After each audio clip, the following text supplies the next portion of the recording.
Great Expectations by Charles Dickens. Chapter 36.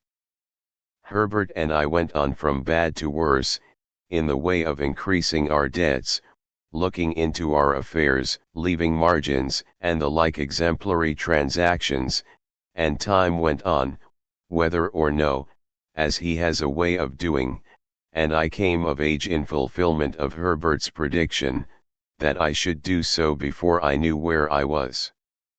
Herbert himself had come of age 8 months before me. As he had nothing else than his majority to come into, the event did not make a profound sensation in Barnard's Inn. But we had looked forward to my 21st birthday, with a crowd of speculations and anticipations, for we had both considered that my guardian could hardly help saying something definite on that occasion. I had taken care to have it well understood in Little Britain when my birthday was. On the day before it, I received an official note from Wemmick, informing me that Mr. Jaggers would be glad if I would call upon him at 5 in the afternoon of the auspicious day. This convinced us that something great was to happen, and threw me into an unusual flutter when I repaired to my guardian's office, a model of punctuality. In the outer office Wemmick offered me his congratulations, and incidentally rubbed the side of his nose with a folded piece of tissue paper that I liked the look of. But he said nothing respecting it, and motioned me with a nod into my guardian's room. It was November, and my guardian was standing before his fire leaning his back against the chimney-piece, with his hands under his coat-tails. "Well, Pip," said he, "I must call you Mr. Pip today. Congratulations, Mr. Pip." We shook hands. He was always a remarkably short shaker and I thanked him. "Take a chair, Mr. Pip," said my guardian.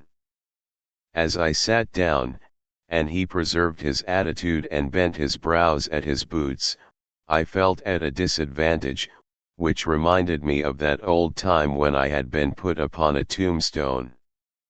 The 2 ghastly casts on the shelf were not far from him, and their expression was as if they were making a stupid apoplectic attempt to attend to the conversation. "Now my young friend," my guardian began, as if I were a witness in the box, "I am going to have a word or two with you." "If you please, sir." "What do you suppose," said Mr. Jaggers, bending forward to look at the ground, and then throwing his head back to look at the ceiling, "what do you suppose you are living at the rate of?" "At the rate of, sir?" "At," repeated Mr. Jaggers, still looking at the ceiling, "the rate of," and then looked all round the room, and paused with his pocket handkerchief in his hand, halfway to his nose. I had looked into my affairs so often, that I had thoroughly destroyed any slight notion I might ever have had of their bearings. Reluctantly, I confessed myself quite unable to answer the question. This reply seemed agreeable to Mr. Jaggers, who said, "I thought so," and blew his nose with an air of satisfaction. "Now, I have asked you a question, my friend," said Mr. Jaggers. "Have you anything to ask me?" "Of course it would be a great relief to me to ask you several questions, sir, but I remember your prohibition." "Ask one," said Mr. Jaggers. "Is my benefactor to be made known to me today?" "No." "Ask another. Is that confidence to be imparted to me soon?" "Waive that, a moment," said Mr. Jaggers, "and ask another." I looked about me, but there appeared to be now no possible escape from the inquiry, "Have I anything to receive, sir?" On that, Mr. Jaggers said, triumphantly, "I thought we should come to it." and called to Wemmick to give him that piece of paper. Wemmick appeared, handed it in, and disappeared. "Now, Mr. Pip," said Mr. Jaggers, "attend, if you please. You have been drawing pretty freely here, your name occurs pretty often in Wemmick's cash book, but you are in debt, of course. I am afraid I must say yes, sir. You know you must say yes, don't you?" said Mr. Jaggers. "Yes, sir. I don't ask you what you owe, because you don't know, and if you did know, you wouldn't tell me, you would say less." "Yes, yes, my friend," cried Mr. Jaggers, waving his forefinger to stop me as I made a show of protesting, "it's likely enough that you think you wouldn't, but you would. You'll excuse me, but I know better than you. Now, take this piece of paper in your hand. You have got it? Very good. Now, unfold it and tell me what it is." "This is a bank note," said I, "for £500. "That is a bank note," repeated Mr. Jaggers, "for £500. And a very handsome sum of money too, I think. You consider it so. How could I do otherwise?" "Ah, but answer the question," said Mr. Jaggers. "Undoubtedly. You consider it, undoubtedly, a handsome sum of money. Now, that handsome sum of money, Pip, is your own. It is a present to you on this day, in earnest of your expectations. And at the rate of that handsome sum of money per annum, and at no higher rate, you are to live until the donor of the whole appears. That is to say, you will now take your money affairs entirely into your own hands, and you will draw from Wemmick £125 per quarter, until you are in communication with the fountainhead, and no longer with the mere agent. As I have told you before, I am the mere agent. I execute my instructions, and I am paid for doing so. I think them injudicious, but I am not paid for giving any opinion on their merits." I was beginning to express my gratitude to my benefactor for the great liberality with which I was treated, when Mr. Jaggers stopped me. "I am not paid, Pip," said he, coolly, "to carry your words to any one," and then gathered up his coat-tails, as he had gathered up the subject, and stood frowning at his boots as if he suspected them of designs against him. After a pause, I hinted. "There was a question just now, Mr. Jaggers, which you desired me to waive for a moment. I hope I am doing nothing wrong in asking it again." "What is it?" said he. I might have known that he would never help me out, but it took me aback to have to shape the question afresh, as if it were quite new. "Is it likely," I said, after hesitating, "that my patron, the fountainhead you have spoken of, Mr. Jaggers, will soon—" There I delicately stopped. "Will soon what?"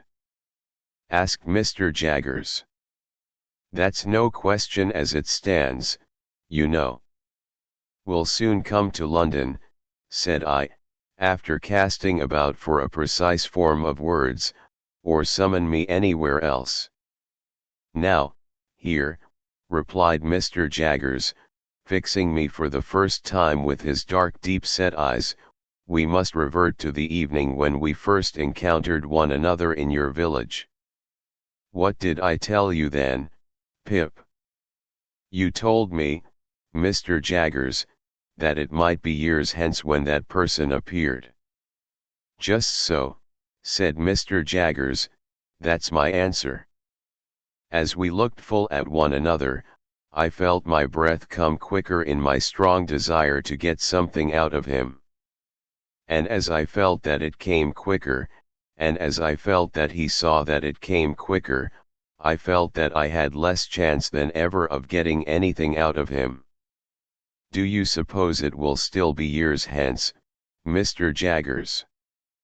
Mr. Jaggers shook his head, not in negativing the question, but in altogether negativing the notion that he could anyhow be got to answer it, and the two horrible casts of the twitched faces looked, when my eyes strayed up to them, as if they had come to a crisis in their suspended attention, and were going to sneeze.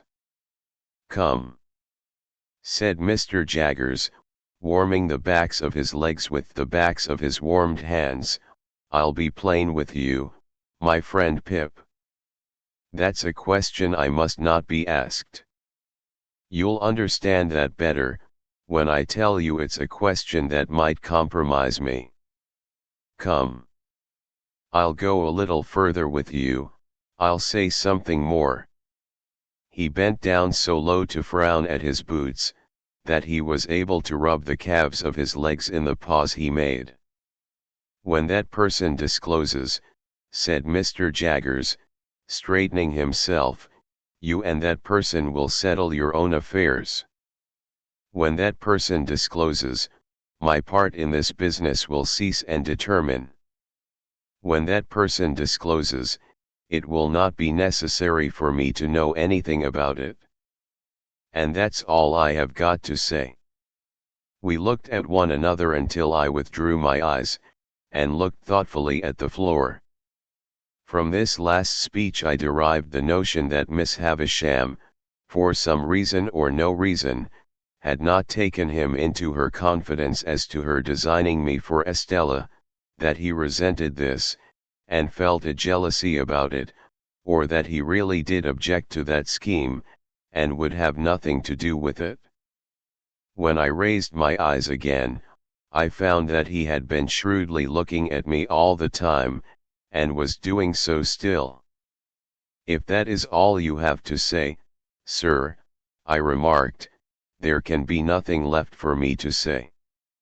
He nodded assent, and pulled out his thief-dreaded watch, and asked me where I was going to dine. I replied at my own chambers, with Herbert. As a necessary sequence, I asked him if he would favor us with his company, and he promptly accepted the invitation. But he insisted on walking home with me, in order that I might make no extra preparation for him, and first he had a letter or two to write, and, of course, had his hands to wash. So I said I would go into the outer office and talk to Wemmick. The fact was, that when the £500 had come into my pocket, a thought had come into my head which had been often there before, and it appeared to me that Wemmick was a good person to advise with concerning such thought. He had already locked up his safe, and made preparations for going home. He had left his desk, brought out his two greasy office candlesticks and stood them in line with the snuffers on a slab near the door, ready to be extinguished.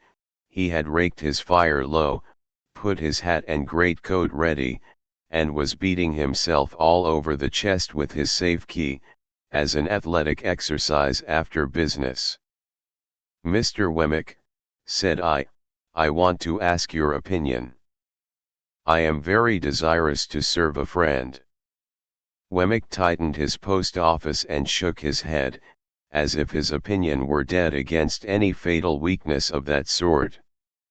"This friend," I pursued, "is trying to get on in commercial life, but has no money, and finds it difficult and disheartening to make a beginning.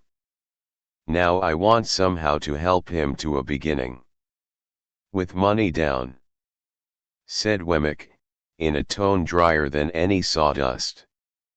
"With some money down," I replied, for an uneasy remembrance shot across me of that symmetrical bundle of papers at home with some money down, and perhaps some anticipation of my expectations. "Mr. Pip," said Wemmick, "I should like just to run over with you on my fingers, if you please, the names of the various bridges up as high as Chelsea Reach. Let's see, there's London, 1, Southwark, 2, Blackfriars, 3, Waterloo, 4, Westminster, 5, Vauxhall, 6. He had checked off each bridge in its turn, with the handle of his safe key on the palm of his hand. "There's as many as 6, you see, to choose from." "I don't understand you," said I. "Choose your bridge, Mr. Pip," returned Wemmick, "and take a walk upon your bridge, and pitch your money into the Thames over the centre arch of your bridge, and you know the end of it. Serve a friend with it, and you may know the end of it too, but it's a less pleasant and profitable end." I could have posted a newspaper in his mouth, he made it so wide after saying this. "This is very discouraging," said I. "Meant to be so," said Wemmick. "Then is it your opinion," I inquired, with some little indignation, "that a man should never invest portable property in a friend?" said Wemmick. "Certainly he should not. Unless he wants to get rid of the friend, and then it becomes a question how much portable property it may be worth to get rid of him." "And that," said I, "is your deliberate opinion, Mr. Wemmick?" "That," he returned, "is my deliberate opinion in this office." "Ah," said I, pressing him, for I thought I saw him near a loophole here, "but would that be your opinion at Walworth?" "Mr. Pip," he replied, with gravity, "Walworth is one place, and this office is another. Much as the aged is one person, and Mr. Jaggers is another. They must not be confounded together. My Walworth sentiments must be taken at Walworth, none but my official sentiments can be taken in this office." "Very well," said I, much relieved, "then I shall look you up at Walworth, you may depend upon it." "Mr. Pip," he returned, "you will be welcome there, in a private and personal capacity." We had held this conversation in a low voice, well knowing my guardian's ears to be the sharpest of the sharp.